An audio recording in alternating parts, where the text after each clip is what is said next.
Hyperventilating and seizures. Listen, first of all, what is up with the vision? The vision is very, very low level. And I think what the hyperventilating is, some kiddos that just really can't see do almost like a dolphin ping.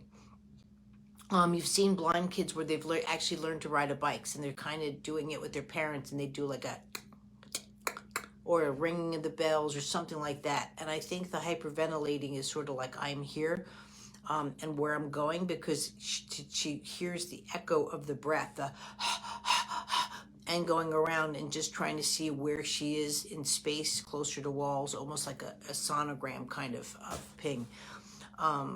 First of all, seizures have to be dealt with your doctor, but at the same time too, or your neurologist, and don't change any kind of medication based off of anything that you would think that you see from me, a parent, Facebook, anywhere. It's very, very, seizures can be deadly, but at the same time, mismedicated. So you know what I mean? It's education has to come into play, and that's what you're asking for. Stresses. They really don't know what causes seizures, honestly, to this day and age. But stress is not, it can't be ruled out. It really is very important.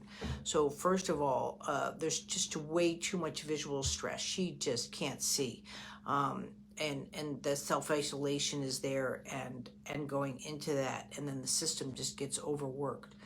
I do say though, once a child is going into a seizure, if you're familiar with a hull slap, and when the boats are getting together, so lots of times you see a drop with a seizure, well, that hull slap goes up and down the spine, and that's what you're seeing, and that reverberation is going on. Some of my clients have found where I've taught where you just get into the spine and just rotate it a little bit, sort of like when you're trying to get someone not to have hiccups anymore, to calm out the diaphragm. Still do your medication, especially your rescue meds. Don't go away from it. But they've found that it knocks the activity of the seizure off.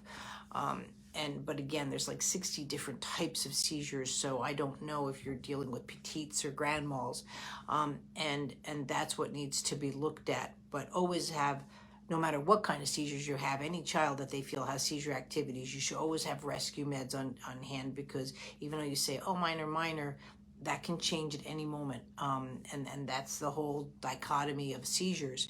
So that's what people don't understand. My child hasn't had seizures since birth, but they have us on a low level. Yeah, they found that once they sort of taste it, because not all kids get seizures, you know what I mean, that risk is there, and they don't want to go into seizure-based activities. Some cranial work, cranial movements, is really a good place to go to make sure all the cranial bones are moving. I would do the head and sutures course over the nasal and face, but again, you might want to do the nasal and face too, because you're dealing with the hyperventilation and to open up the nasal passages. So both wouldn't be a horrible idea. But that's where I would go is a lot of the cranial work. The cranial work that I do is different than most places, because I'm dealing with cranial movements of the actual skeletal system, and that's what needs to be looked at and articulated in your system. So those are some of the things to look at with your child. But I got to know what's going on with the vision. The vision's not good at the moment, and that needs to be improved.